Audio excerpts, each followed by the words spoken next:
आता जोड़ा कुछ दिन ही हुए होते रहते हुए तो कुछ लोग उनके घर में घुसते हैं। कुछ औबाश नौजवान उनके घर में घुसकर उनको डराते धमकाते हैं और उनको ब्लैकमेल करने की पूरी कोशिश की जाती है कि किसी के घर की प्राइवेसी को रिकॉर्ड करके उसको लीक करने की धमकी देके उसको ब्लैकमेल करना, अपने खराजात, अपने पैसों की खातिर, अपने ख्वाहिशात की खातिर उनको ब्लैकमेल करना। बिस्मिल्लाहिर्रहमानिर्रहीम, अस्सलाम वालेकुम नाज़रीन, मैं हूं अलीशा शहजाद और आप देख रहे हैं मेरा ऑफिशियल यूट्यूब चैनल। नाज़रीन, हाजिर हुई हूँ एक नए केस को लेके आपके सामने। बात करें इस्लामाबाद रावलपिंडी की तो डे बाय डे वहाँ पे केसेस रिपोर्ट होते जा रहे हैं। अगर हम एक रिकैप करें तो पहले उस्मान मिर्ज़ा केस सामने आया जिसमें एक लड़का लड़की को तशद्दुद का निशाना बनाया गया, उनको बरहना करके नाजेबा वीडियोस बनाई गई और सोशल मीडिया पे अपलोड करके वायरल कर दी गई। इस वक्त उस्मान मिर्ज़ा पुलिस की तहवील में है। उसके साथ ही साथ बात करेंगे दूसरे इंपॉर्टेंट केस की जो कि हाई प्रोफाइल केस है, नूर मुकद्दम कत्ल case. Day by day development हो रही है, डे बाय डे अपडेट्स आ रही हैं, इंकशाफात हो रहे हैं, सबूत इकट्ठे हो रहे हैं। मुजरिम इस वक्त पुलिस की तहवील में है और अपना जुर्म का भी एतराफ़ कर चुका है। और अब जो करंट सिचुएशन में उसमें ये है कि मुजरिम जिस्मानी रिमांड पर, जुडिशरी रिमांड पर भेजा जाएगा और इस हवाले से तमाम तर कार्रवाई चल रही है। आगे बढ़ते हैं कि अब कौन सा केस है, अब क्या सामने आया है। इस वक्त एक केस रिपोर्ट हुआ है रावलपिंडी में और जो इलाका बताया जाता है वो है गवाल मंडी का और वहाँ के रिहायशी ने ये जो है केस रिपोर्ट किया है। ये क्या है, क्या कहानी है, क्या डिटेल्स हैं वो मैं आपको बताऊंगी इस वीडियो में। तो सबसे पहले मेरे चैनल को सब्सक्राइब करें, लाइक करें और शेयर करें। मुद्दे पर आते हैं, केस क्या रिपोर्ट हुआ है और इसकी कहानी क्या है वो आपसे शेयर करने जा रही हूँ। एक नौबयाता जोड़ा एक घर में शिफ्ट करता है तकरीबन 10 दिन या 2 हफ्ते पहले, और जहाँ वो शिफ्ट करते हैं वो उससे पहले गोदाम होता है और जो गोदाम का मालिक है वो उसको पार्टीशंस करके उसमें घर बना के उसको रेंट आउट कर देता है। तो इसी तरह एक नौबयाता जोड़ा उसको रेंट पर ख़रीदता है और वहाँ शिफ्ट कर जाता है।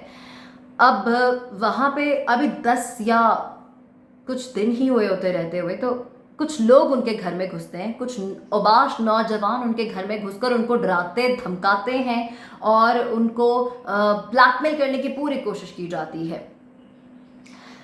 वो उनकी नाजेबा वीडियोस उनको दिखाते हैं और उनसे ये भी पूछते हैं कि आप दोनों का रिश्ता क्या है। तो वो ये कहते हैं कि हम मियाँ बीवी हैं और आप हमारे साथ ऐसा क्यों कर रहे हैं। तो वो आगे से कहता है अगर ज़रा सी भी कोई चालाकी दिखाने की कोशिश की या कोई होशियारी की तो हमसे बुरा कोई नहीं होगा। यानी कि प्रॉपर थ्रेट किया गया और प्रॉपर डेटा कलेक्ट करने के बाद उनके साथ ये तमाम तर कार्रवाई और ये वाक़या पेश किया गया।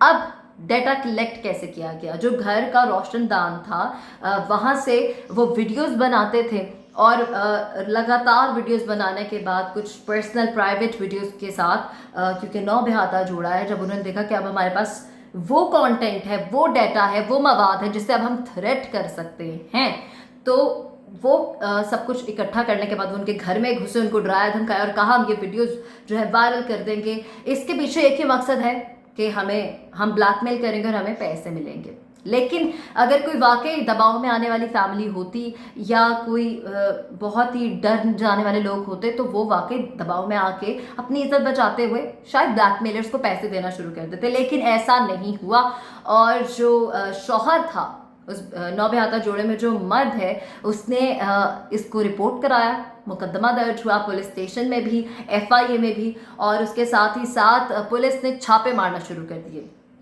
और जिस तरह छापे मारे गए, अगर मैं आपको इन लड़कों की, इस गैंग की हिस्ट्री बताऊं, ये तकरीबन 7 से 8 लोगों पर मुश्तमिल गैंग है और इस गैंग में जितने भी लड़के हैं, अगर मैं आपको उनके नाम और एजेस मेंशन करना शुरू कर दूं तो आप खुद हैरान रह जाएंगे।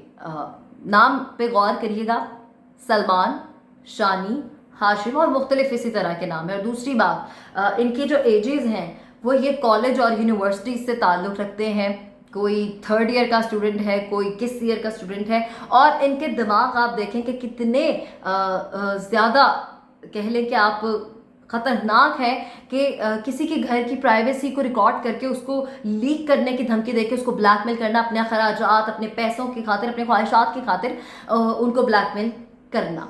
अब पुलिस ने जब छापे मारना शुरू किए तो न जाने कैसे इन लोग को इत्तला हो गई या क्या हुआ, ये सारे के सारे फरार हो गए। लेकिन जो इनका हेड है, जिसका नाम हाशिम बताया जाता है, वो गिरफ्तार हो चुका है। एक अच्छी खबर ये है कि इस मामले में सबसे पहले उसका जो हेड है इस ग्रुप का, हाशिम, वो गिरफ्तार किया जा चुका है और उससे उसका फ़ोन भी ले लिया गया है। और यूजुअली फ़ोन लेके अब फोरेंसिक के लिए भी भेज दिया गया है। जो जैसे ही फोरेंसिक आएगा तो इसको इसकी सज़ा तो मिलेगी। और हम कोशिश करते हैं, हम भी दुआ को हैं कि जल्द से जल्द पुलिस जो है छापे मार के तमाम मुजरिमों को जो है मुलजिमों को गिरफ्तार कर ले और उसके साथ ही साथ उनको भी उनकी सज़ा मुख्तस करके सुनाई दी जाए। अब बात यह है कि जो इस टाइम हाशिम है वो 3rd ईयर का स्टूडेंट है। उससे जब पूछा गया कि ये क्यों किया गया तो उसके फ़ोन से पहले भी काफ़ी अपनी यूनिवर्सिटी और कॉलेजेस की लड़कियों के साथ अफेयर चला के उनकी भी नाज़ेबा वीडियोज़ अपने पास रखी हुई हैं और उनको भी ब्लैकमेल करते रहे हैं। यानी कि उनका ये प्रोफेशन है, उनका ये काम है।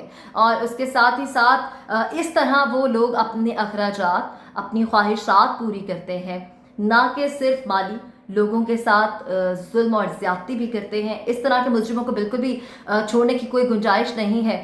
और चूँकि हम सब जानते हैं, क्योंकि इस्लामाबाद और रावलपिंडी में बहुत ज़्यादा इस तरह के इंपॉर्टेंट केसेस, एक हाई प्रोफाइल केस भी चल रही था, सारी चीज़ों के साथ साथ इस्लामाबाद और रावलपिंडी की जो पुलिस है वो इस वक्त बहुत मुतहरिक है, अलर्ट है और वो इसलिए इस पर जल्द से जल्द कार्रवाई करी है।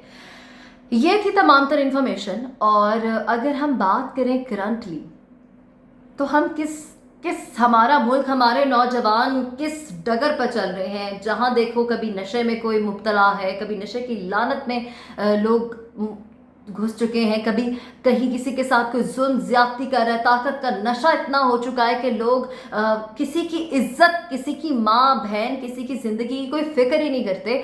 यानी कि इतनी नफसा नफसी आ चुकी है लोगों में और लोग इतने कह सकते हैं कि उनका सेल्फ कंट्रोल ख़त्म हो चुका है कि कोई किसी के लिए, किसी के साथ भी कुछ भी कर सकता है, सिर्फ अपने ख्वाहिशात और अपने दिल को तस्कीन देने के लिए। ये थी तमाम तर इन्फॉर्मेशन।